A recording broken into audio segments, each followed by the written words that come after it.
So, moving on to exercise for health, the mind and the body. The Northern Scottish elite engaged with and added to European discussions of physical education in relation to health benefits of the exercise of the mind and body. And they did so within the medical tradition of Galen and Arabic scholars with the humoral theory. So you have hot, dry, cold, wet, and you try to balance your body through these. So you would pursue moderate exercise to get your body moving and try to balance these humors if you're having problems. Okay, so for example, in the north here, Gordon wanted the Earl to practice numerous sports in moderation for their health benefits. As he had warned, it was vital for the young Earl not to abuse his body through excessive eating or drinking, as he had experienced bouts of sickness in years previous. Neil Beaton, from the family of hereditary clan physicians, attended the young Earl in 1618 at a price of £13, 6 shillings 8 pence Scots for his service. So we can also see here that the Beatons, who are clan physicians of mostly people on Skye, were coming across to the Eastern Highlands, and they definitely had a base in the Black Isle and around Dingwall, and they came up through this way and were treating people as well. The Sutherlands continued to believe in the beneficial qualities of moderate exercise until at least 1716. The 16th Earl, worried about his son's ill health, possibly due to his excessive consumption of alcohol, provided him with a prescription to cleanse his blood, told him to refrain from spirits and heavy drinking, and encouraged him to walk around. Moderate exercise is good. Strathnaver continued to experience poor health and eventually died at Dunrobin Castle in 1720, never making it to the healing waters of Peterhead as he had planned. Peterhead is quite a famous early spa town in the late 18th century, early 19th century. All the gentry and the nobles would have gone to Peterhead to the waters there. A little bit later in the 18th century, the Masonic Order, some people there had a lodge, and some of them were quite industrious and chipped away in the rock and build pools for submerging yourself in the water. And there was also an honorable company of water drinkers at Peterhead, which was quite an illustrious group where they did their healing rituals at the water, using it for medicinal health. But they were also, that would only take, drink your 3 pints of water and dunk your head in a few times. That was it. For the rest of the day, they would be playing archery, playing golf. There was a newsroom for them to visit and read local newspapers and whatnot. And they're also large proponents of sport, holding festival kind of days with horse racing, foot racing for men and women, which is quite interesting in the late 18th century, noble women running around as well with the men. So, in the 18th century, Fordyce discussed that the exercise was beneficial for the mind. His assertions were in no way unique, but emulated those found in the Gentleman's Handbook. They reflected contemporary notions of the benefits of moderate exercise to rejuvenate the mind after cerebral endeavors. You can see that perpetual thinker obviously wasn't rejuvenating his mind. Fordyce argued that education for the gentleman, in his words, to call forth the most latent seeds and ripen them to grow full, it was necessary to embrace the mind, that it may act with vigor when it is bent again. Similarly, exercise to recreate the mind was reflected in the first book of golf, Thomas Matheson's The Golf, written in 1743. Duncan Forbes of Culloden, very much a Hanoverian supporter, one of the founding members of the Honourable Company in Edinburgh for golf. So in the verse written about the prominent Lord Advocate, Duncan Forbes of Culloden, playing his favourite game, Matheson wrote, "Ye her great Forbes, patron of the just, dread of villains and the good man's trust. When spent with toils of serving mankind, he recreates his body and unbends his mind." Buchan's Domestic Medicine in 1769 confirmed the healthy exercises of hunting, shooting, playing cricket, tennis, handball, and golf were important for discouraging sedentary recreations. Golf was particularly held in high esteem, and he wrote, "Golf is a diversion very common in North Britain. It is well calculated for exercising the body, and it may always be taken in such moderation as neither to overheat nor fatigue. It is greatly the preference over cricket and tennis, or any of those games which cannot be played without violence." Not only was golf seen as a fashionable pursuit, but it was one of the most beneficial for health, especially for those who lacked the bodily vigour of youth and who cannot withstand the violent actions of cricket and tennis. Buchan's argument that exercise was the best guardian of virtue and the greatest preservation of health was read throughout Scotland, England, and the Empire. His influence was expansive, and the northern gentlemen, such as Forbes, promoted specific exercises such as swimming and skating for his son because they were healthy pursuits.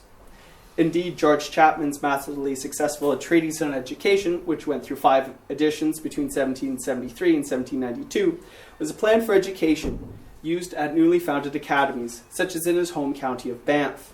It also linked health of the mind and the body and discussed the proper methods for introducing exercise to children from a very young age. Moving on to the last section here, exercise and morality. Athletic ability, exercise and sport were also attached to morality and were used in characterizations of the proper gentleman. Gordon's largest work, The Genealogical History of the Earldom of Sutherland, which he began in 1615 but did not finish till 1630, promoted masculine courtly ideals.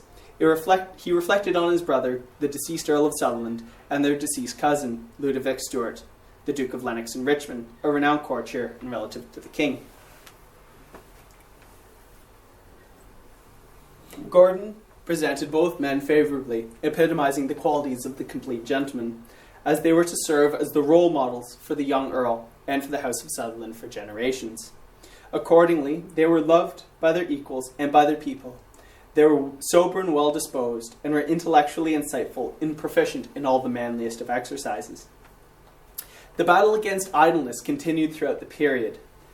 James VI and I had argued that it was the mother of all vice. Gordon also believed that it was a grave concern. Fast forwarding 100 years, Forbes highlighted in the contemporary concerns of fathers who saw their sons grow up. He wrote, "Idleness is the greatest misfortunate incident of youth. This distemper it breeds in the soul are numberless and incurable, and where young people during their hours of relaxation are left to their own disposal, they too often make choice of criminal amusements and bad company." Indeed, these criminal amusements and bad company were a grave concern of parents, and they come up very frequently in correspondence between tutors and parents at home. So there's a family of Rosses from Easter Ross that went to Edinburgh to be educated, and they got a bit of a nasty letter back that John wasn't attending his classes and needed to stay the summer to work on his French and his dance steps. That John, by the time his son went to university in Edinburgh to practice law, he stayed out till 5 o'clock in the morning, racked up massive bills at the tailors and all the wine taverns, and just never went to class. And severe steps were going to have to be taken. As well, other grants. The grants of Grant in Murray, one son was disowned by the father and was given no inheritance at all because he had gotten in a duel and gravely injured people after being obscenely drunk. So this idea of immorality and idleness was quite a large thing that these people had to address in these gentlemen handbooks, especially when they were traveling abroad. Okay, so moderate exercise and proper behavior were believed to be a cure for this idleness and immorality. James VI and I, as well as Charles I, famously expressed this in their Book of Sports. This mentality was carried into the next century by many sportsmen. Forbes believed that sport should not be impeded by anyone, especially the church.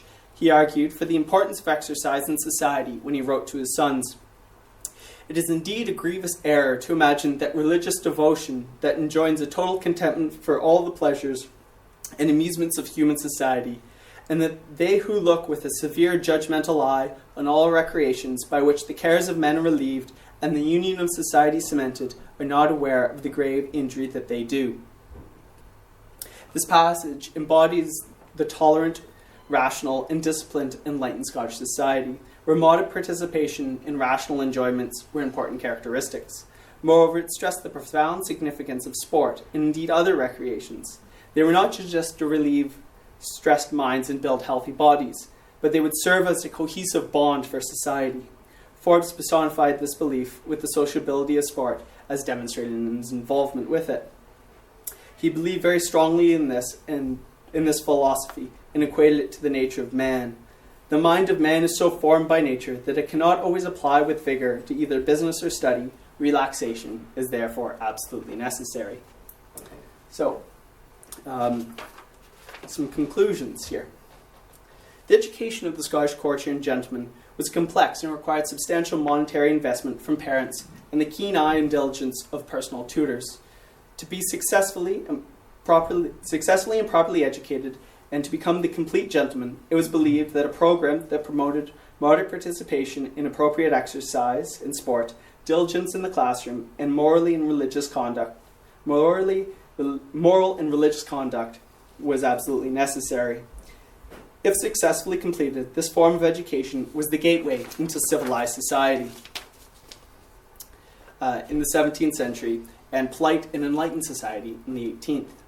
For the northern elite, the physical distance from courtly, civilized, and enlightened culture found in the major urban centres in Scotland and England did not deter them from engaging with similar intellectual debates and discussing when it came to discussing ideas of sport, education, and civility.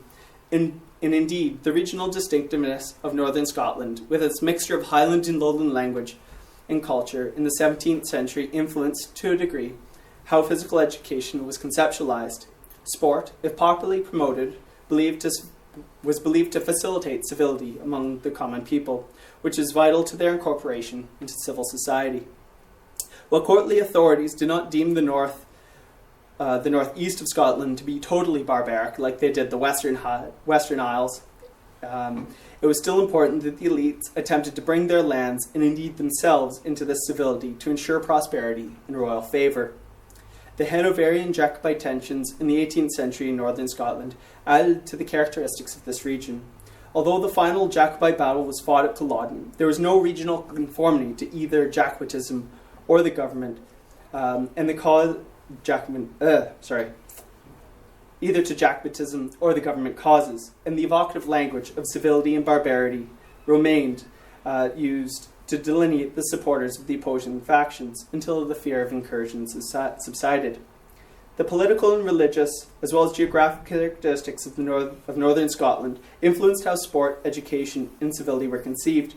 However, the regional elite were cognizant of wider British and European trends and participated with them.